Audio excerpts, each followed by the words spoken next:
Bonjour à tous. C'est la première fois que j'ai des gens dans une salle qui sont obligés d'être là. D'habitude, c'est des gens qui sont volontaires. Donc, je vais commencer par me présenter. Je m'appelle Philippe Indré. Vous voyez, je suis un petit peu plus âgé que vos parents. J'ai moi aussi des enfants qui étaient au lycée il n'y a pas si longtemps que ça. À la base, je suis un consultant en ressources humaines. Alors, c'est quoi un consultant? Un consultant, c'est quelqu'un qui va regarder, qui va observer un petit peu ce que font les gens en matière de ressources humaines, qui va essayer d'en tirer des règles, et puis après, qui va, après avoir observé ces gens, d'avoir tiré des règles, il va en profiter pour aller les monnayer auprès d'autres personnes qui, elles, pourraient avoir des besoins. Globalement, c'était un petit peu mon métier. Je suis pas venu vous voir aujourd'hui dans ce cadre-là. Alors, si juste une précision, je suis rennais, donc vous voyez, on n'est pas très très loin les uns des autres. Et donc, je suis venu vous voir au titre de quoi? Au titre d'auteur, parce que je suis aussi auteur de livres, et j'ai écrit un livre qui s'appelait « Réussir à l'école », avec moins de stress et plus de plaisir, qui est paru chez Hachette il y a quelques années maintenant. Et tout à l'heure, j'étais en voiture pour venir jusqu'à vous, et puis je me posais cette question, je me disais, on rentre vraiment dans un monde qui est à la fois étonnant, merveilleux et assez mystérieux en fait. Vous rentrez dans un monde qui est assez mystérieux. Alors c'était déjà le cas de vos parents, lorsqu'ils étaient eux-mêmes à l'école, mais eux ne le savaient pas encore. Quand on y réfléchit bien, lorsque vos parents étaient à votre place, Internet n'existait pas, la téléphonie mobile, que vous avez tous ici dans vos poches, c'était quoi? C'était réduit à des pauvres téléphones, comme vous voyez peut-être maintenant chez vos grands-parents, et que les ministres avaient dans leur voiture. Bien entendu, les drones n'existaient pas, Google n'existait pas, Amazon, Facebook et tout ça n'existaient pas. En un mot, la plupart des métiers que les gens pratiquent aujourd'hui nous étaient complètement inconnus lorsque l'on avait votre âge.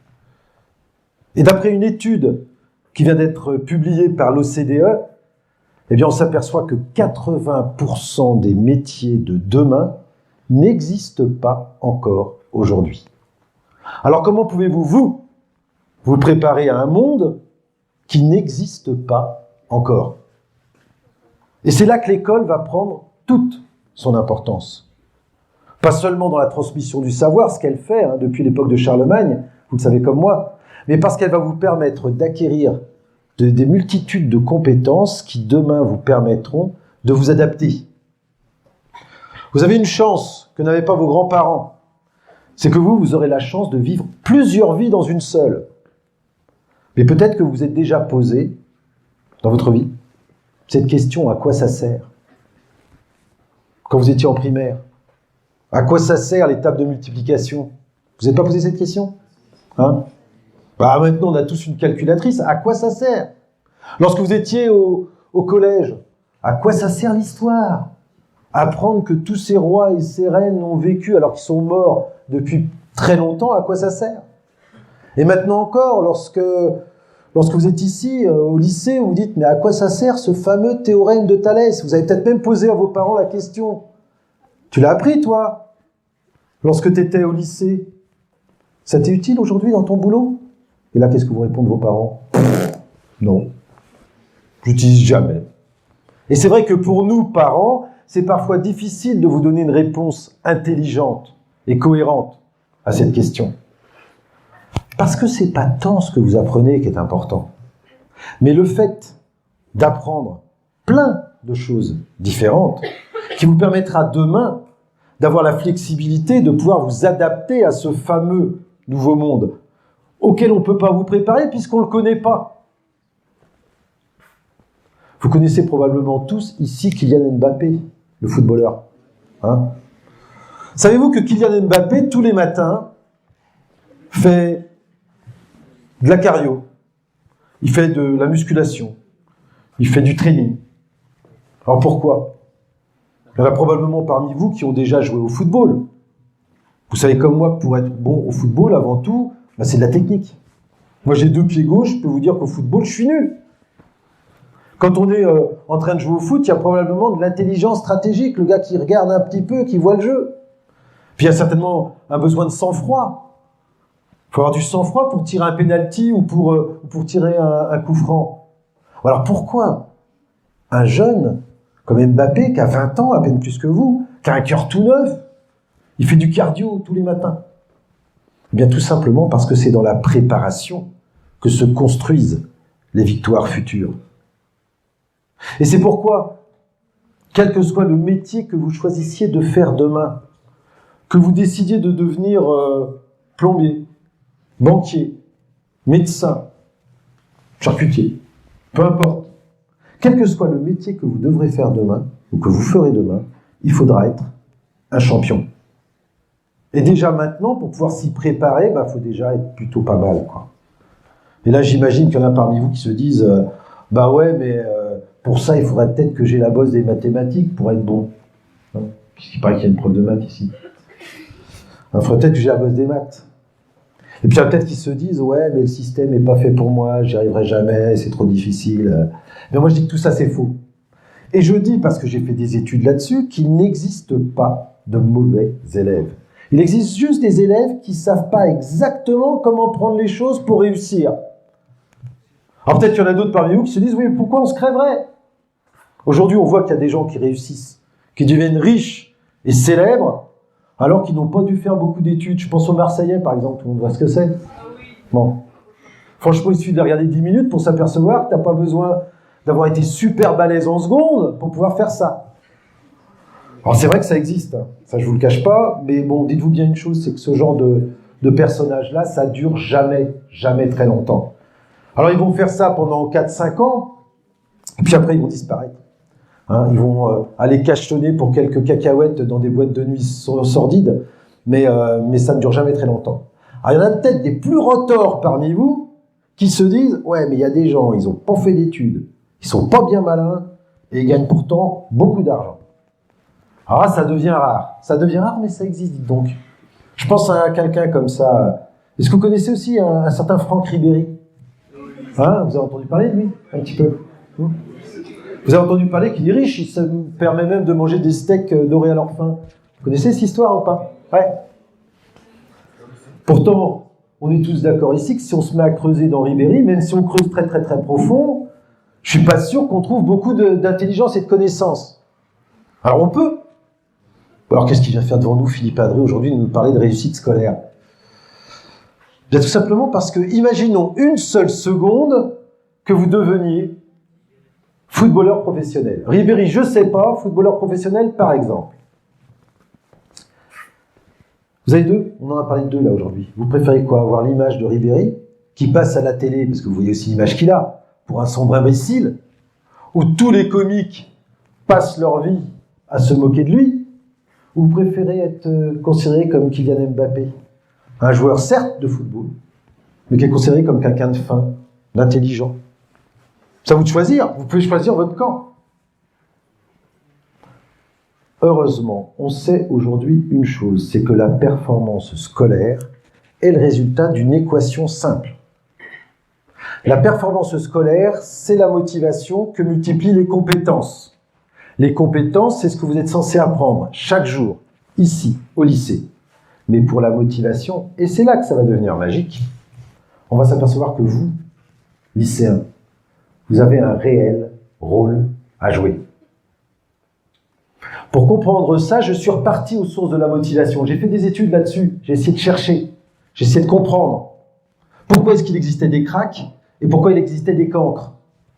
Pourquoi certains élèves passaient leur vie en haut du tableau, là où d'autres passaient la leur en bas du classement? En un mot, pourquoi il existe de bons élèves et pourquoi il en existe de moins bons? Et pour m'intéresser à ça, je me suis intéressé à aucun des deux camps, ni aux très bons, ni aux très mauvais. J'ai préféré me pencher sur ceux qui faisaient une mi-temps dans chaque équipe. Vous voyez ces élèves, alors vous en avez vu quand vous étiez au collège, tous ici, qui en 5e étaient excellents, et on ne sait pas pourquoi ils se sont retrouvés en 4e. Leurs résultats scolaires se sont écroulés. Ou bien certains élèves, j'en ai connu un très bien, qui arrivé en seconde était vraiment très moyen, et là il s'est réveillé, comme on dit, et ils deviennent bons. Et là je vous assure que quand vous étudiez ça, ça devient fabuleux. D'ailleurs, une des premières choses que j'ai pu voir quand je réalisais cette étude, c'était que la bosse des maths n'existait pas. On a fait aujourd'hui, scientifiquement, grâce à l'imagerie médicale, On a regardé le cerveau et on s'est aperçu qu'il n'existe pas de cerveau de matheux ou de cerveau de littéraire. C'est-à-dire qu'on peut être bon dans les deux matières. Il n'y a pas de cerveau façonné pour les maths et de cerveau façonné pour le français. Autre information que j'ai découvert à ce moment-là, dont vous avez peut-être déjà entendu parler, c'est qu'il n'y a pas de corrélation, c'est-à-dire de correspondance, entre l'intelligence et les résultats scolaires. En un mot, on peut être extrêmement intelligent et avoir de mauvais résultats scolaires. On connaît comme ça, par exemple, des surdoués, des gens qui sont surdoués et qui sont en échec scolaire. Mais ce qui est intéressant, c'est qu'à l'inverse, on peut avoir un QI tout à fait normal dans la moyenne et être excellent en cours.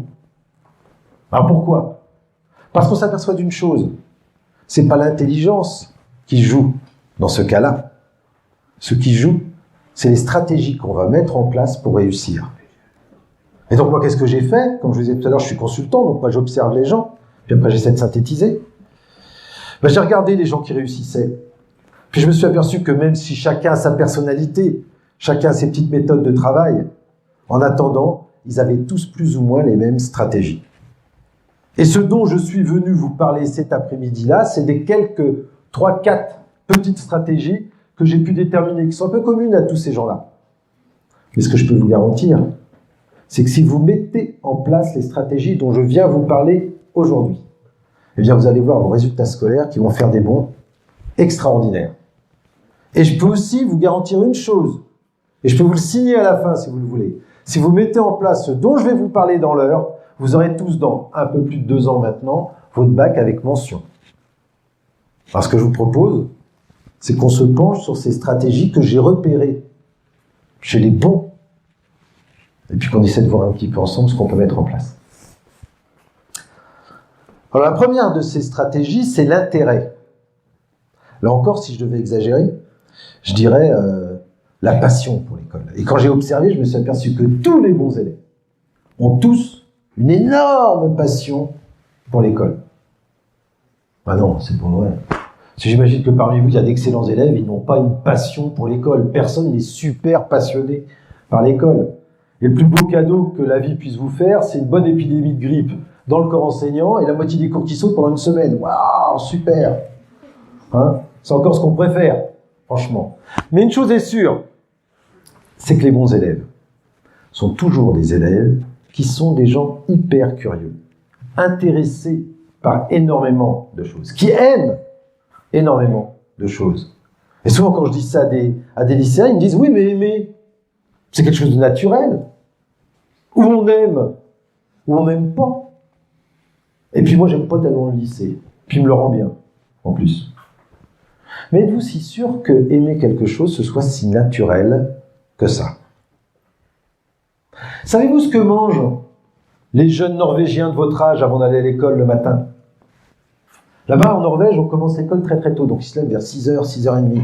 Et au petit-déj, ils commencent la journée avec des pommes de terre bouillies, puis comme ça, pas tellement de goût, ils mettent de l'oignon dessus, cru, hein, et puis ils mangent ça avec du saumon fumé, et puis, ou du hareng. Vous voyez le petit-déj, dès le matin, en se réveillant. Alors j'ai mieux, hein, peut-être qu'un jour, certains d'entre vous auront le privilège de pouvoir voyager, et vous irez peut-être au Cambodge. Et au Cambodge, l'un des mets préférés des Cambodgiens, ce sont les tarentules cuits dans l'huile. Est-ce que vous savez ce que c'est que les tarentules? C'est une espèce de grosses araignées, un peu comme des migales. Alors il y a mieux, hein. Si vous allez au Japon, le mets délicieux des Japonais, c'est les yeux de thon, crus. Ils les ouvrent et ils les gobent. Il paraît que c'est délicieux. Vous trouvez ça répugnant? Dites-vous bien une chose, c'est que beaucoup de gens dans le monde trouvent répugnant de manger des huîtres vivantes. Or nous, les Français, on réserve ça pour les repas de fête. Vous voyez bien que le goût, c'est quand même quelque chose qui est différent. Mais en matière scolaire, c'est exactement du moins la même chose. Ça vous est peut-être arrivé une année, je ne sais pas pourquoi, vous trouviez le prof sympa, et cette année-là, vous avez adoré une matière. Alors c'est peut-être le français, peut-être les mathématiques, peut-être l'histoire, la géographie, j'en sais rien. Mais cette année-là, vous avez adoré cette matière-là. Et l'année d'après, changement de prof, changement de méthode de travail, Et là, ça vous a beaucoup moins plu. Pourtant, c'est étrange, parce que la matière en elle-même, elle n'avait pas changé. C'est toujours ou bien des maths, ou bien du français, ou bien de l'anglais. C'est votre regard à vous qui avait changé. Alors, qu'est-ce qui nous empêche de nous auto-motiver? Imaginons, vous, votre passion, c'est l'écologie. Vous pensez que ce qui est important, c'est de pouvoir préserver la planète. Eh bien, comprendre aujourd'hui que vous êtes en seconde le programme de géographie, c'est extrêmement important. Savoir que le Brésil est le premier producteur de soja, savoir qu'ils vont exporter de la viande, des agrumes, c'est comprendre les fronts pionniers. C'est comprendre les raisons de la déforestation, ça peut être des arguments, ça pourrait essayer de sauver la planète. Alors ça, c'est un exemple, mais peut-être que vous, votre truc, c'est pas ça. Peut-être que vous, votre truc, c'est les séries américaines. Vous ne loupez jamais un seul épisode d'NCIS. Hawaii 5.0 n'a aucun secret pour vous. Eh bien maîtriser l'anglais, c'est peut-être pouvoir voir sur YouTube des interviews. C'est peut-être pouvoir suivre des épisodes inédits. Pouvoir lire des articles sur les séries qui vous passionnent. Ou peut-être que vous, votre truc, c'est la voiture. Depuis tout le temps, vous rêvez des voitures. Et vous vous dites, moi, demain, j'aimerais faire la voiture du futur. Eh bien, être bon en mathématiques, c'est inévitablement pouvoir, peut-être un jour, être designer ou ingénieur dans ce domaine-là. Ou alors, votre truc, c'est de convaincre. Vous voulez avoir une voix qui porte, vous voulez devenir une personne d'influence, comme on dit. Eh bien, maîtriser le français, que ce soit à l'écrit ou à l'oral, c'est essentiel. Vous voyez, dans toutes les matières, il y a un moyen de se motiver. Et là, je vais vous demander de faire, non pas un petit travail, on va dire une petite réflexion, pour vous, juste pour vous. C'est pas pour vos parents, c'est pas pour vos profs, c'est juste pour vous. Je vais vous demander, quand vous aurez un peu de temps, ça peut être ce soir, ça peut être demain, ça peut être ce week-end, ça peut être quand vous voulez, de prendre une feuille et de faire 2 colonnes. Sur la première colonne, vous allez mettre toutes les matières que vous allez avoir à travailler cette année, ou peut-être l'année prochaine. Je pense que vous venez de faire vos vœux, vous êtes à peu près là-dedans, pour préparer votre première. Et en face, et ça encore c'est juste pour vous, vous n'avez besoin de montrer à personne, de mettre en quoi cette matière-là peut vous intéresser. Est-ce que c'est peut-être dans votre vie personnelle, c'est peut-être dans le métier que vous souhaitez faire plus tard, peu importe. Mais c'est pour chaque matière de trouver quelque chose. Pourquoi? Parce qu'il n'y a rien de plus difficile que d'arriver à se motiver si on ne sait pas pourquoi on y va. Chaque matière est complexe, chaque cours est compliqué et parfois même un petit peu ennuyeux, il faut bien se le dire. Et donc si on sait pourquoi on va se battre chaque jour, là ça change un petit peu la donne. Donc prenez le temps, prenez juste le temps de faire ça, et c'est juste pour vous, pour pouvoir un petit peu vous auto-motiver. C'est déjà un tout petit truc, mais ce petit truc-là peut être important. Et puis surtout, ça va vous permettre aussi d'avoir l'image, de savoir un petit peu quelle image vous aurez de chacune des matières. Ça me rappelle une petite histoire. Imaginez là encore. Imaginez que nous soyons au début du XIIIe siècle, tous ici, et on va aller à Paris, sur l'île de la Cité, sur le parvis de ce qui deviendra d'ici quelques décennies l'une des plus belles cathédrales du monde, Notre-Dame de Paris. Mais pour l'instant, c'est un chantier. Et là, vous avancez, alors attention, je vous ai mis pas dans n'importe quel rôle, messieurs, vous êtes des seigneurs, mesdames, vous êtes des princesses. Et là, vous avancez, drapés dans vos habits de soie, et vous voyez un gueux qui pousse une brouette.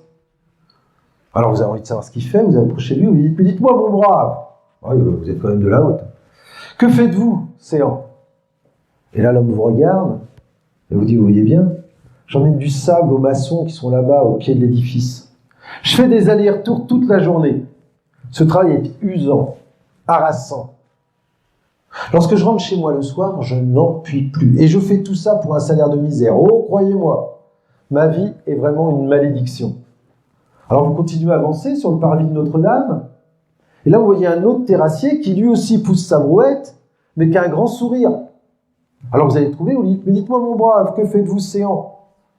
Et là l'homme vous regarde, et vous dit, vous voyez bien, Monseigneur princesse, je fais le plus beau métier du monde, avec mes camarades, j'entends la réponse ici, je travaille pour Dieu, je construis une cathédrale, pour sûr, ma place au paradis est acquise. Et bien, vous voyez, il y a 2 individus, ils font exactement le même métier, mais ils n'ont pas la même vision de leur métier, ils n'ont donc pas la même motivation. Imaginez quel atout ce serait pour nous si on avait la vision de ce deuxième terrassier. Alors posons-nous la question, quelle est mon image par rapport au cours que je dois faire? Quelle est ma motivation? Deuxième idée que j'ai pu constater, c'est de lutter contre la procrastination. Alors je ne sais pas si vous avez déjà entendu ce terme de procrastination. Ça veut dire quoi la procrastination? Ça veut dire de remettre au lendemain ce que l'on peut faire le jour même. Imaginez là encore, on est vendredi soir, vous êtes enfin rentré chez vous après une semaine entière de boulot. Hein, vous avez eu des contrôles, vous avez eu des cours, pas toujours passionnants, vous avez eu des devoirs à faire, enfin bon, crevé. Mais là, c'est la libération. Enfin, tranquille. Tranquille, sauf que votre agenda, il est rempli comme les soutes d'un galion espagnol qui revient des Amériques. Une tonne de devoirs pour le week-end.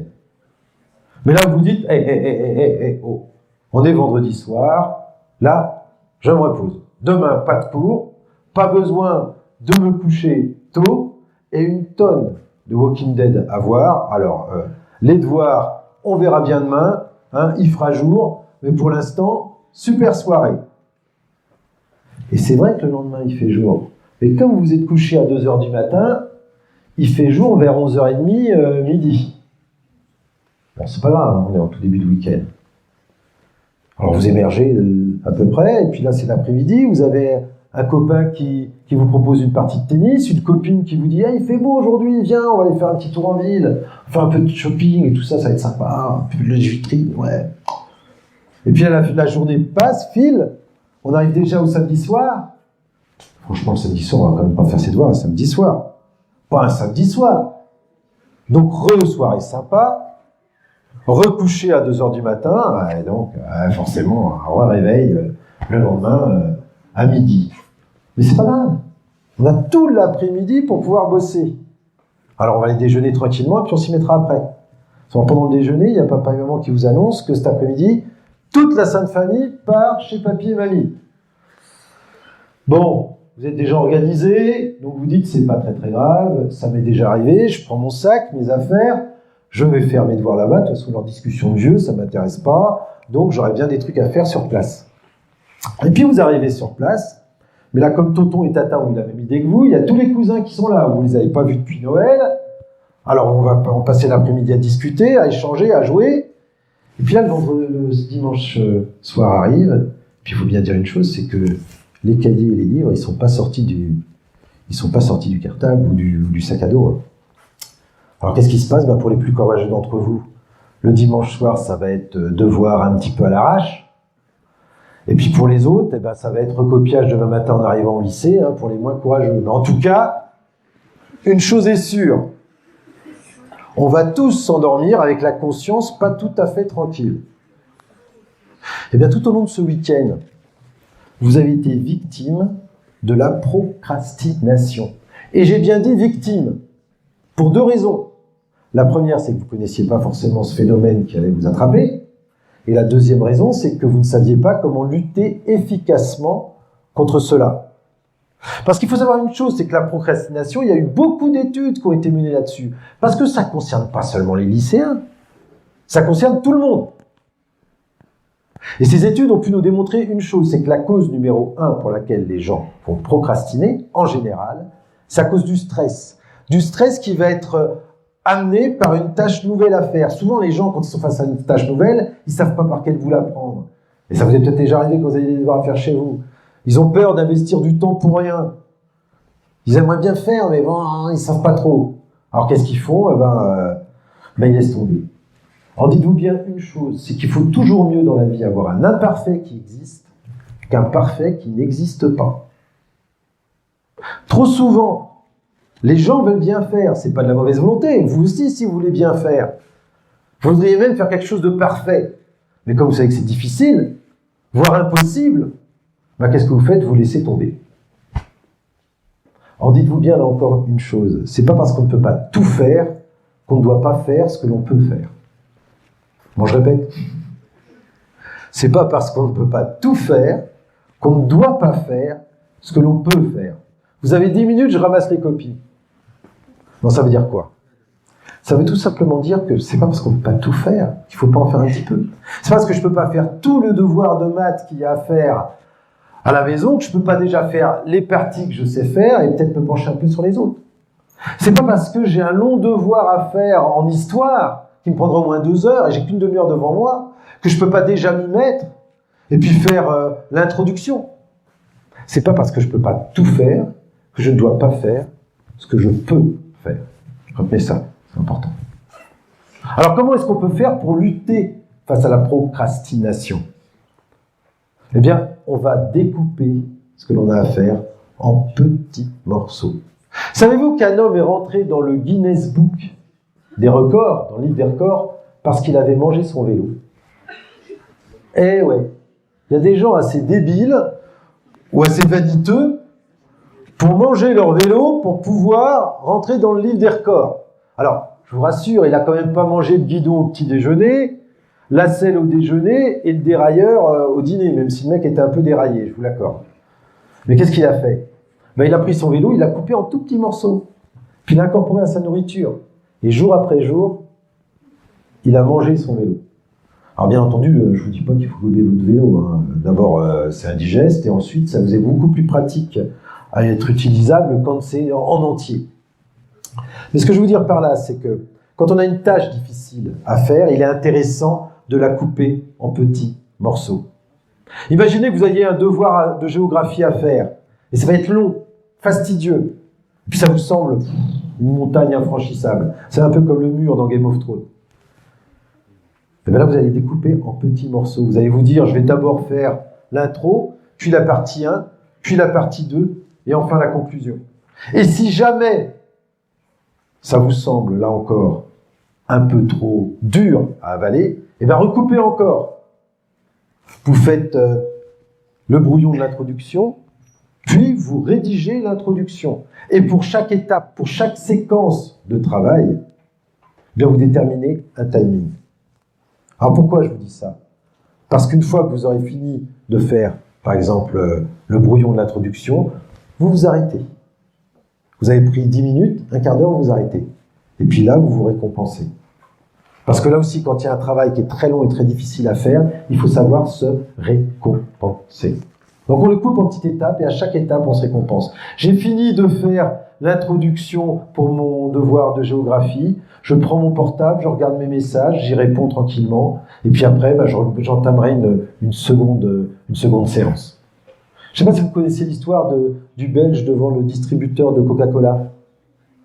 Il met une pièce d'1 euro, et là, il y a un Coca qui tombe. Enfin, du moins une canette. Alors, il remet une pièce d'1 euro et une deuxième canette. Il en remet une troisième canette. Il en met 5, il en met 10, et puis au bout d'un moment, il y a un gars derrière lui qui dit « Eh, mais ça va durer longtemps, cette affaire !» Et là, le Belge, il se retourne et il dit « Mais tant que je gagne, je joue !» Et bien, vous serez pareil, tant que vous gagnerez, vous jouerez. Donc, après chaque étape, prenez le temps de vous récompenser. Et j'ai pas choisi n'importe quoi comme récompense. J'ai dit quoi? Vous prenez votre portable et vous regardez vos messages. Parce que là, j'aimerais aborder un problème qui est vraiment lié à vous tous, ici. C'est que vous avez votre temps qui est pollué. Il est pollué, et c'est pas de votre faute, hein, c'est parce que vous êtes né dans cette époque, il est pollué par toute cette haute technologie. Votre génération est comme la planète, elle est polluée. Alors je suis pas en train de dire que vous avez du plastique à l'intérieur de vous, des vieilles godasses ou des restes de kebab.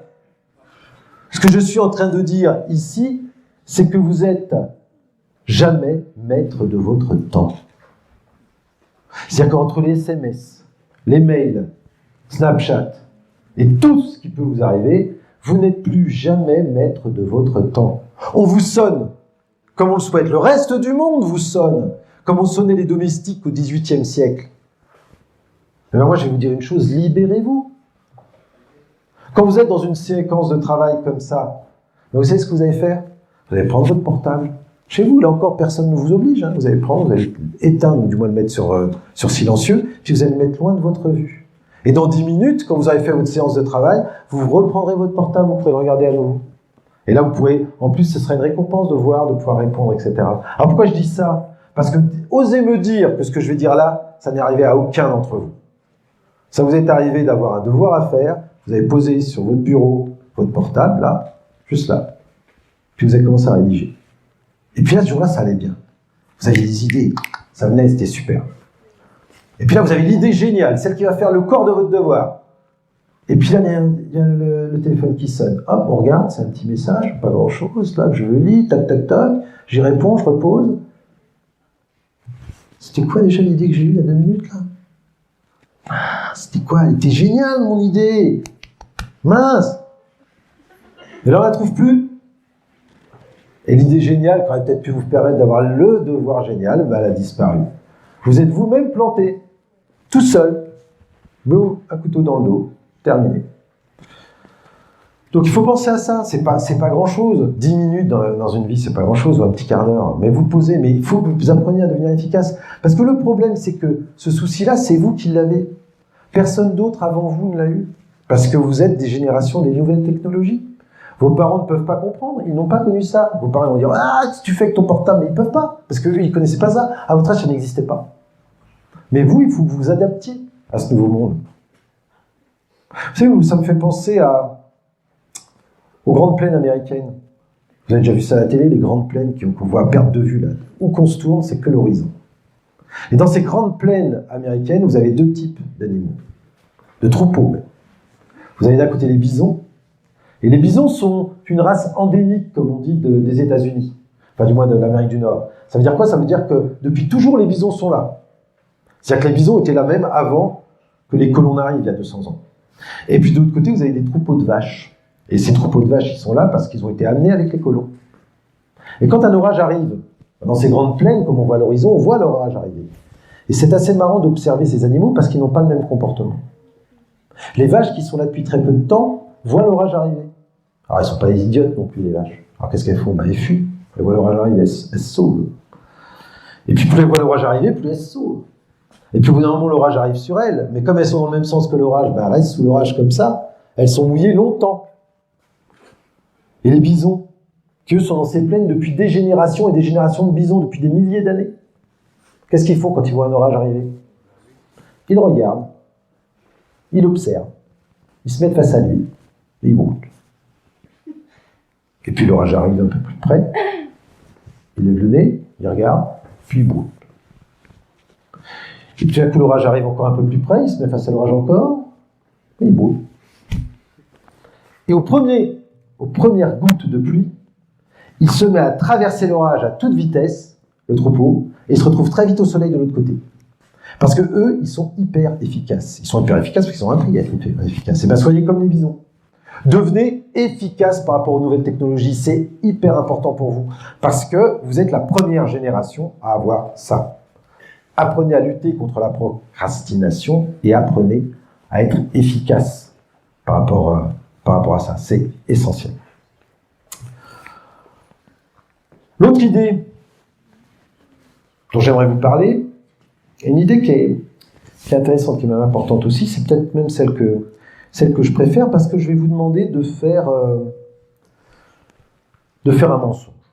Je vais même vous demander de faire le plus gros mensonge du monde. Alors je ne vais pas vous demander de mentir à vos parents, hein, vous ne m'avez pas attendu pour faire ça, hein, je ne suis pas idiot. Je ne vais pas vous demander de mentir à vos camarades, vous le faites très bien sans moi. Je ne vais pas vous demander de mentir à vos professeurs. Vous mentez jamais à vos professeurs. Hein? Jamais. Non, je vais vous demander de mentir à la seule personne à qui c'est impossible de mentir. À vous-même. Alors là encore, je vous explique. Comme je vous le disais tout à l'heure, j'ai fait moi beaucoup d'études, et j'ai fait notamment beaucoup d'études sur la performance. J'ai étudié plein de cas de performance. Et je me suis aperçu d'une chose, c'est que les gens qui réussissaient, pas seulement les lycéens, mais les chefs d'entreprise, les sportifs, les artistes, tous les gens qui réussissaient étaient tous incapables de m'expliquer comment ils avaient fait pour réussir. Par contre, tous les gens qui échouaient étaient capables de m'expliquer de façon extrêmement précise pourquoi ils avaient échoué. Ou du moins, pourquoi, malgré leur talent certain, leur travail acharné, ils ne pouvaient pas réussir. Et il y avait quelque chose qui était assez intéressant, c'est que c'était jamais leur faute. C'est-à-dire quand je discutais avec un chef d'entreprise, le chef d'entreprise me disait, dis donc Philippe, ben tu sais, aujourd'hui les affaires, c'est devenu difficile dans la conjoncture actuelle. Avec les impôts qui nous écrasent, les normes européennes qui sont de plus en plus dures, à faire des affaires et y arriver, c'est compliqué. Et puis je discutais avec les sportifs, et les sportifs me disaient, tu sais, aujourd'hui, c'est dur. Parce que des fois, l'entraîneur, il n'a pas confiance en toi. Tu sais que pour réussir dans le sport aujourd'hui, il faut quand même passer de la crème dans le dos des dirigeants, et puis moi, je suis pas un mec à passer de la crème, quoi. Et puis c'est vrai que quand tu es dans un grand club, tu peux t'exprimer, mais dans un petit club, c'est compliqué. Et puis j'avais les artistes qui me disaient oh là là, bah oui, malgré tout mon talent, c'est difficile. Je connais pas les bonnes personnes, moi. Et puis d'ailleurs, regarde autour de toi, tu verras, il y a des gens qui ont beaucoup moins de talent que moi, et puis qui ont réussi. Et quand j'y regardais bien, je m'apercevais, et quand j'étudiais objectivement ce qu'ils me disaient, je disais, mais ils ont raison. Ils ont raison. Ils avaient raison. Le chef d'entreprise, il me disait, tu sais Philippe, aujourd'hui, depuis 2008, depuis la crise, les affaires, c'est plus ce que c'était avant. Alors j'ai étudié ce qui se passait dans le monde économique. C'est vrai. Depuis 2008, c'est plus comme avant. En attendant, les plus grosses fortunes du monde, elles sont nées après 2008. Amazon, Google, Facebook. Alors il y avait le sportif qui me disait, ouais, mais tu sais, aujourd'hui, le sport, c'est plus que l'argent qui compte. On prend les jeunes talents, on les presse, on les jette. Alors j'ai observé. Je me suis dit, c'est vrai. Pareil, dans le monde du sport, aujourd'hui, les jeunes talents, on les prend un peu partout dans le monde, et puis on les prend, on les jette. Puis j'ai regardé, je me suis dit, ouais, oui, mais quand même, quelqu'un comme Nadal, quelqu'un comme Messi, quelqu'un comme Venus Williams, c'est quand même pas des robots. Enfin, pour Nadal, on n'est pas sûr, mais a priori, pour les autres, c'est pas des robots. Et puis l'artiste, il me disait, ouais, mais Philippe, regarde dans le monde du spectacle aujourd'hui, c'est plus que des filles, c'est des filles. Si tu prends Mathieu Chédid, son père, c'était quand même bien un chanteur. Si tu prends Vincent Cassel, son père, c'était quand même bien un acteur. Et puis je te parlerai pas de David Hallyday, tout est dit. Hallyday. C'est vrai. C'est vrai que si vous regardez dans le monde du spectacle, il y a énormément de fils et de filles d'âge. Attends, je pense que vous connaissez Jamel Debbouze. Son père, il travaillait à la RATP. Sa maman était femme de ménage. Je pense que vous connaissez Omar Sy. Là aussi, sa maman était femme de ménage et son père était ouvrier. Alors pourquoi je vous dis ça? Eh bien tout simplement parce qu'on aura toujours 1000 raisons, et 1000 fois raison d'échouer. Vous êtes peut-être arrivé un jour de ne pas rendre un devoir de géographie dont on parlait tout à l'heure, tiens, le fameux devoir, vous ne l'avez pas rendu très très bien fait parce que ce jour-là, pas de bol, vos parents vous ont dit cet après-midi, alors vous pensiez le faire le dimanche après-midi, il y a une réunion de famille. Donc vous n'avez pas eu le temps de l'affiner. Vous avez préparé et puis le samedi, et puis après vous avez balancé ça au prof. Vous n'avez pas eu le temps de l'affiner, mais c'est pas de votre faute. Vos parents ne vous avaient pas prévenu avant. Vous avez eu 5 sur 20. Peut-être qu'un jour, au début de faire les fonctions, vous étiez malade, une grippe, une angine. C'est pas de votre faute d'être malade. Attendons, au premier contrôle, on contrôle sur les fonctions, vous avez eu 4 sur 20. Peut-être qu'un jour, vous aviez un devoir à rendre sur Victor Hugo, puis manque de bol, ce jour-là, votre petite sœur, votre petit frère avait planqué le bouquin. Vous n'avez pas le bouquin, on ne peut pas faire le devoir. Donc vous avez dit au prof, vous n'avez pas fait le devoir. Alors vous avez eu 0 sur 20. Dans tous les cas, vous aviez raison. Dans tous les cas, vous aviez raison, mais vous avez perdu. Game over. Alors vous allez me dire, mais t'exagères. Mais oui, j'exagère, parce qu'en vrai, vous allez voir vos profs, et comme vos profs sont très sympas, ils m'ont payé avant, je vous le dis tout de suite. Non, mais comme vos profs sont sympas, qu'est-ce qu'ils vont faire? Ils vont essayer de trouver un autre moment pour vous faire la compo. Ils vont vous donner quelques jours de plus. Mais globalement, ils ne vont pas vous planter comme ça. Mais dans la vraie vie, c'est pas comme ça. Et c'est pourquoi je voudrais vous donner un conseil à tous ici, si je puis me permettre. Ne vous donnez jamais d'excuses à vous-même. Les excuses, c'est bon. C'est bon pour les camarades, pour conserver son image, pour ne pas passer pour un imbécile. C'est bon pour les professeurs, pour se sortir d'un mauvais pas. Mais pour vous, jamais. Ne vous prenez jamais d'excuses. Même si vous avez raison. Parce que ça peut arriver des fois qu'on n'avait pas prévu une situation. Ça peut arriver qu'on n'avait pas... qu'on a eu un coup du sort. Les vents contraires. Ça arrive à vous, ça arrive à tout le monde. Mais ne prenez pas cette excuse-là. Parce qu'elle ne sert à rien. Elle vous permettra peut-être de vous rassurer, vous, mais elle ne vous permettra pas de faire gagner. De vous faire gagner. Vous savez, quand on observe, on s'aperçoit que les gens qui gagnent, ils agissent comme ça. Les entreprises qui gagnent, elles agissent comme ça. Même les technologies qui progressent grâce à ça. Vous savez, c'est en améliorant sans cesse l'avion de Blériot qu'on arrive aujourd'hui à construire des Airbus. Parce que les ingénieurs, à chaque fois qu'ils étaient face à une difficulté, à chaque fois qu'ils se sont plantés, Dieu sait qu'il y a des avions qui sont tombés. Ben, ces gens-là, ils ont dit comment on peut faire pour améliorer les choses? Où est-ce qu'on peut trouver des solutions? Vous devez essayer de vous dire à quel moment moi j'aurais pu trouver peut-être une solution pour améliorer les choses, pour progresser par rapport à cela. Parce que ces ingénieurs, qui sont des gens très intelligents, auraient pu se dire bah oui, mais tout objet plus lourd que l'air ne peut pas voler. C'est évident. Ils auraient eu raison. Et puis aujourd'hui, l'aviation n'existerait pas. Mais ce ne serait pas leur faute. Alors je sais bien que ce que je vous dis là est un mensonge. C'est même le plus gros mensonge de tous les temps. Parce qu'il existe de la malchance, ça existe. Parce qu'il existe des coups du sort, ça existe. Bien sûr que ça existe.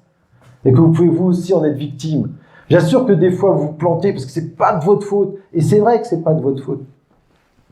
Mais si vous vous dites ça, vous n'irez pas chercher en vous comment faire pour que ça ne se reproduise pas. À la rigueur que vous soyez planté une fois, c'est pas très très grave. Ce qui est plus embêtant, c'est si ça se reproduit plusieurs fois.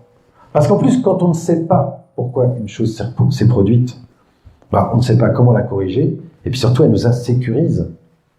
Parce que là aussi, il faut se poser la question, qu'est-ce qui nous donne l'énergie chaque matin de se lever? Qu'est-ce qui vous donne l'énergie chaque jour pour aller en cours? Qu'est-ce qui vous permet chaque jour de travailler avec acharnement, de faire vos contrôles, vos devoirs? C'est l'énergie que vous avez en vous. Et cette énergie-là, vous imaginez bien que ce n'est ni le pétrole, ni l'électricité. Mais c'est pas plus un quelconque hamburger ou une boisson gazeuse. L'énergie qui vous permet de bosser chaque jour, c'est la confiance en vous. Et c'est surtout la différence entre la confiance et le doute. Et si vous doutez, vous n'aurez pas beaucoup d'énergie. D'ailleurs, remarquez une chose. Si on commence à douter par rapport à un contrôle, on perd l'ensemble de ses moyens. Donc il faut peut-être éviter de douter comme cela, bien gérer aussi sa confiance en soi, son énergie. Et une des bonnes façons de pouvoir gérer correctement son énergie, c'est de se donner des objectifs qui ne sont pas inatteignables. L'objectif impossible, ça ne sert à rien. Moi, souvent, quand j'ai discuté avec des élèves, qu'ils soient des lycéens ou même dans d'autres classes, qu'ils soient en études supérieures ou même au collège, très souvent, les gens, quand ils ont eu, par exemple, ou qu'ils ont une moyenne de 6 en maths, ils rêvent tous d'avoir 16. Mais penser qu'on va passer d'un 6 à un 16 en maths, c'est impossible. C'est un petit peu comme si je vous demandais de grimper l'Everest sans entraînement et en tongs. Si vous avez 6 dans une matière, tentez d'avoir le 7 ou le 8, pas plus. Et puis la prochaine fois, vous essaierez d'aller un peu plus loin, d'avoir le 9 ou le 10. Et comme ça, petit à petit, vous pourrez progresser dans tous les domaines. Le problème, c'est que trop souvent, on a envie de bien faire, de réussir. Mais là, du coup, l'effort va pas payer suffisamment. Et là encore, on va se décourager, on va perdre en énergie. Et si pendant que vous êtes en train de progresser, parce que vous avez fait ça, vous vous êtes donné des progressions, et un jour vous vous plantez, ça peut arriver, là aussi. Posez-vous les bonnes questions. Pourquoi je me suis planté? Et là encore, je ne dis pas de la poser aux profs, je ne dis pas de la poser à vos parents, je dis de la poser à vous-même. Tout ce que je vous dis là, c'est juste pour vous. Et posez-vous cette question, est-ce que j'ai assez bossé? Et si vous n'avez pas assez bossé, voilà, j'ai envie de dire que vous avez déjà la solution au problème. Et c'est pas pour vous culpabiliser, c'est pas pour dire que vous êtes d'affreux jojo, non, c'est juste pour se dire, là, j'ai la solution à mon problème. Et puis si c'est pas ça, parce que vous avez assez bossé, vous n'avez pas le résultat que vous escomptiez, essayez de réfléchir sur votre méthode de travail. peut-être sur votre prise de notes, je ne sais pas. Et si vous ne trouvez pas de solution, allez trouver vos professeurs. Ils seront toujours ravis de pouvoir vous aider, vous accompagner. Alors où j'en étais, moi, parce que j'ai un peu digressé par rapport à ce que je voulais vous dire. On parlait tout à l'heure de... Ah oui, je voulais parler de l'antiparano, c'est ça. De ne pas trouver d'excuses. Et là, je voudrais vous parler de quelqu'un dont vous avez peut-être déjà entendu parler, qui s'appelle Philippe Croizon. Ça dit quelque chose à certains d'entre vous, Philippe Croizon? Alors peut-être que vous ne connaissez pas son nom, mais vous connaissez son histoire. Philippe Croizon, c'est un homme qui est né en 68. Et lorsqu'il était jeune, il était comme vous, comme moi, comme beaucoup. Sa grande passion, c'était d'être avec ses potes et de prendre des pots, hein, un peu comme beaucoup. Il n'était même pas tellement sportif. Et à l'âge de 26 ans, cet homme est monté sur son toit pour enlever l'antenne. Et là, il a eu un geste malheureux, il a touché une ligne électrique, et il a pris 20 000 volts dans tout le corps. Alors, il a été emmené d'urgence à l'hôpital, et là, les médecins l'ont sauvé, mais pour le sauver, ils lui ont coupé les 2 jambes et les 2 bras. Vous connaissez cet homme-là? Vous l'avez peut-être vu à la télé? Hein? Et donc, ce type qui se retrouve sur son lit d'hôpital, qui en a pour des mois et des mois de rééducation, aurait pu, comme beaucoup d'autres gens, baisser les bras. Enfin, lui, il n'aurait pas pu baisser les bras, il n'en avait plus. Hein. Mais il aurait pu laisser tomber, on va dire.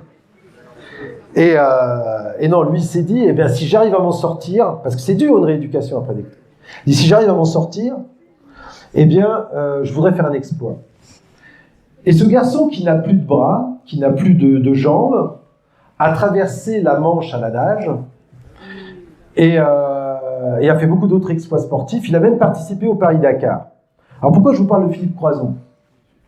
Alors, bien entendu, on n'est pas tous des êtres exceptionnels comme lui, c'est un être formidable. C'est tellement quelqu'un d'extraordinaire à rencontrer. Je ne l'ai jamais rencontré, mais j'aurais vraiment souhaité le faire, et peut-être que ça m'arrivera un jour. Mais tout ça pour dire que, vous voyez, ce garçon avait toutes les raisons du monde de pouvoir laisser tomber. Et lui, à la place, il en a fait une force. Il était ouvrier métallurgiste. Sa vie n'était pas d'être dans les médias. Il aussi écrivait à succès aujourd'hui. C'était certainement pas d'écrire des livres. C'était certainement pas de faire des exploits sportifs. Mais face à cet accident, il a réussi à trouver la force pour être encore plus grand. Alors moi, je ne demande pas ça. Mais je dis juste une chose, c'est que face à toute difficulté que vous allez rencontrer, face à chaque échec que vous allez avoir, posez-vous toujours la question, en quoi aurais-je pu éviter cette situation-là? Et puis n'oubliez pas ce proverbe arabe qui est très très beau, et qui dit la chose suivante: qui veut faire des choses trouve des solutions, qui veut ne rien faire trouve des excuses. Retenez ça.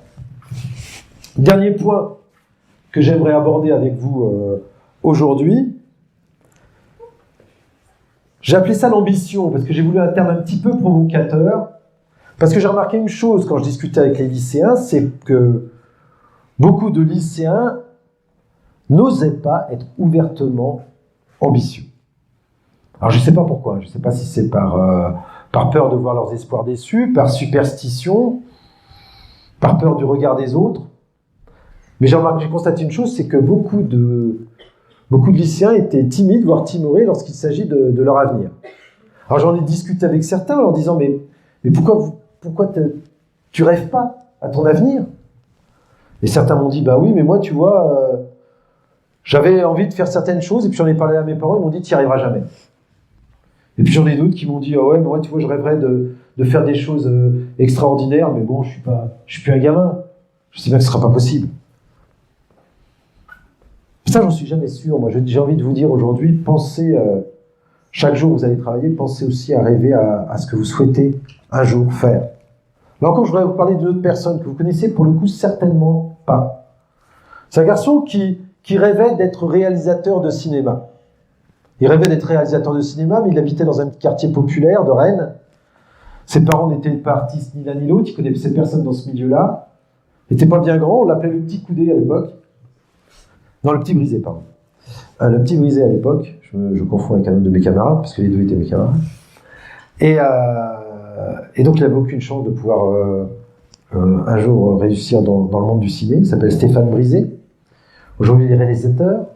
Il a eu plusieurs Césars. Il a eu un prix à Cannes. Et je peux vous dire que l'ayant connu, parce qu'on s'est connu même quand on était au collège, il n'avait aucune chance qu'il puisse un jour devenir réalisateur.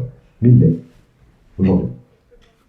Moi, ce que je voudrais vous dire ici, c'est que vous avez le droit à tous les rêves du monde et qu'il n'y a pas de forteresse imprenable. Vous avez sans doute déjà étudié, ou en tout cas lu, ou vu, ou entendu parler de l'Iliade et de Troie. Vous voyez ça? Vous avez peut-être même vu le film avec Brad Pitt. Mesdames, mesdemoiselles, du moins, vous ne voyez pas Brad Pitt dans Troie comme il était beau? Hein? Troie, c'est quoi l'histoire de Troie? L'histoire de Troie, c'est le roi Ménélas. Le roi Ménélas qui est là avec ses troupes depuis 10 ans. Il est en train de faire le siège de la grande ville de Troie, de la cité de Troie, qui a des murailles immenses. Une porte imprenable. Et même si de leur côté, les troupes de Ménélas ont avec eux Ulysse, qui est connu pour sa ruse, et Achille, qui est connu pour sa force, ça fait 10 ans que ça dure. Et 10 ans sans pouvoir pénétrer dans Troie. Et Ménélas, il en a marre parce qu'il est venu là pour récupérer sa femme, la belle Hélène, qui au passage n'était pas une foire, belle Hélène, puisqu'elle était partie avec le jeune prince Paris, jeune et beau, alors que Ménélas était un vieux roi tout moche. Enfin, toujours est-il que ça fait 10 ans que ça dure. Quand vous vivez 40, 45 ans, 10 ans à faire le siège d'une ville, ça commence à faire un peu long. Et puis là, Ulysse, qui en a marre, qui a envie de retourner sur son île, se dit, comme c'est un homme rusé, il n'y a pas de forteresse imprenable. Ça, je ne suis pas sûr qu'il l'ait dit, c'est pas je pense qu'il a dû se dire ça à un moment, il n'y a pas de forteresse imprenable. Comment allons-nous faire pour pouvoir pénétrer dans Troie? Ça fait 10 ans que ça dure. Et c'est là qu'il a fait un énorme cheval de bois, le fameux cheval de Troie. Vous connaissez cette histoire? Hein, il a mis des troupes à l'intérieur, ils ont fait croire qu'ils abandonnaient le siège, ils ont laissé ça sur la plage. Et puis là, les Troyens, pensant avoir gagné, ont fait rentrer ce fameux cheval dans la cité. Et à la faveur de la nuit, Ulysse et ses hommes sont descendus, ont ouvert les portes de la cité, les autres sont revenus, ils ont massacré tout le monde. Voilà. Tout ça pour vous dire qu'il n'y a pas de forteresse imprenable. Même si c'est long, il n'y a pas de forteresse imprenable. Et vous avez le droit, vous aussi, à tous les rêves du monde. Et puis surtout, pourquoi ça va être important de savoir ce que vous souhaitez faire plus tard? Et ça aussi, il faut se poser la question. Et c'est un travail. Il faut se dire, oui, c'est facile quand je sais ce que je veux faire. Oui, mais parfois c'est difficile. C'est un travail de votre part d'essayer de savoir pourquoi. Pourquoi c'est important? Parce que ça va vous donner la ligne à suivre. Sénèque, un philosophe, il y a près de 2000 ans, disait « Il n'est pas de vent favorable au marin qui ne connaît pas son port ». Et si vous avez déjà fait de la voile, ou si vous connaissez des gens qui sont spécialisés dans la voile, ils savent utiliser le vent pour aller là où ils souhaitent. Alors si le vent est arrière, c'est facile si vous faites de la voile. Vous laissez pousser et vous allez vers votre port. Par contre, si le vent est de face, c'est plus compliqué, c'est plus long, ça va prendre plus de temps. Mais en tirant des bords, on finit toujours par arriver au port. Quelqu'un qui sait utiliser le vent va là où il souhaite aller. Mais il faut qu'il ait un point, comme le disait Sénèque. Il faut qu'il ait un objectif. Parce que les autres, qu'est-ce qui se passe? Ils se laissent pousser par le vent. Et c'est le vent qui décide où ils vont. Alors vous êtes les capitaines de votre propre vie. Donc c'est le capitaine qui doit décider où il va, pas le vent. Si on ne sait pas où on va, on ne sait pas vraiment quelles études on va faire, longues, courtes, quelle filière. Là, la ligne est tracée. Et si vous changez d'avis, ou si la vie vous oblige à changer d'avis, c'est pas très grave. Vous réadaptez vos nouvelles tactiques pour correspondre à votre nouveau rêve.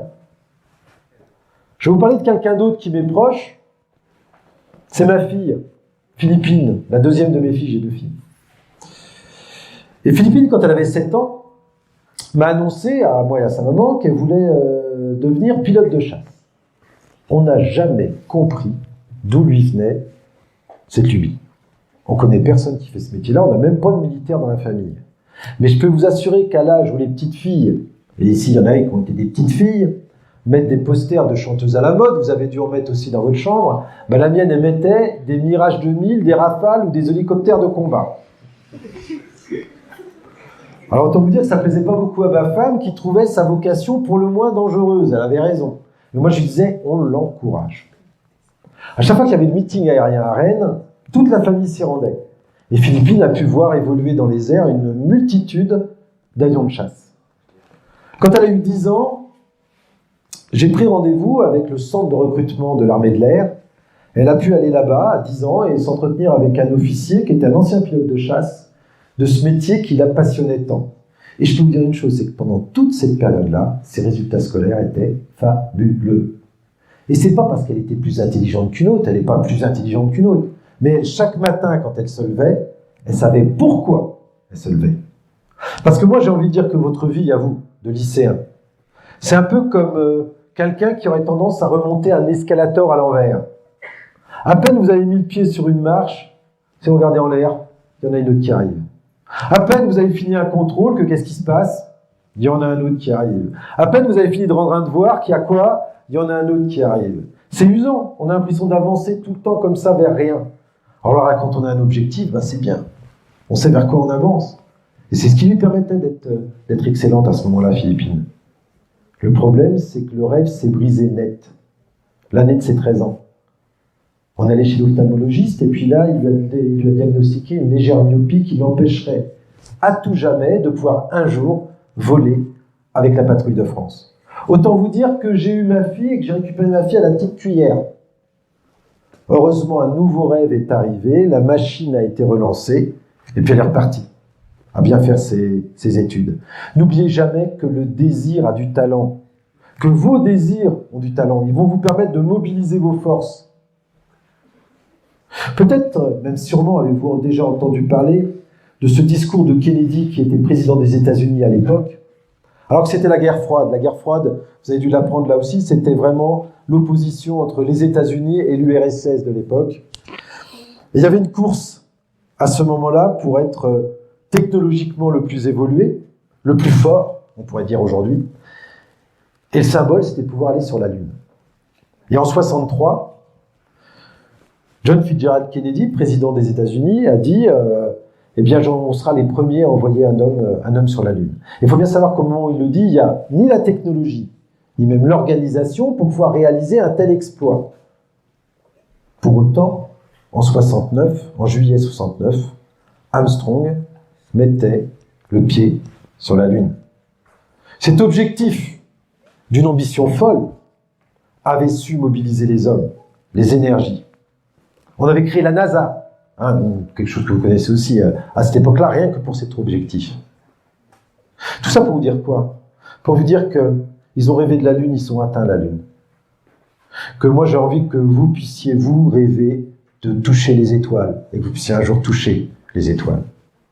N'oubliez jamais que certains individus rêvent leur vie, là où d'autres ont la chance de vivre leur rêve. Quel plus beau cadeau pouvez-vous vous faire que de vous permettre un jour de vivre vos rêves? Or, dites-vous bien une chose, c'est que la vie peut nous donner tout ce que l'on souhaite. Ou du moins non. La vie ne donne jamais rien. Elle vend. Donc il vous faudra certainement savoir ce que vous lui donnez en échange, en temps, en énergie, en courage. Eh ouais, elle donne rien la vie, elle vend. Mais elle peut vous vendre tout ce que vous souhaitez. Donc n'oubliez jamais ça.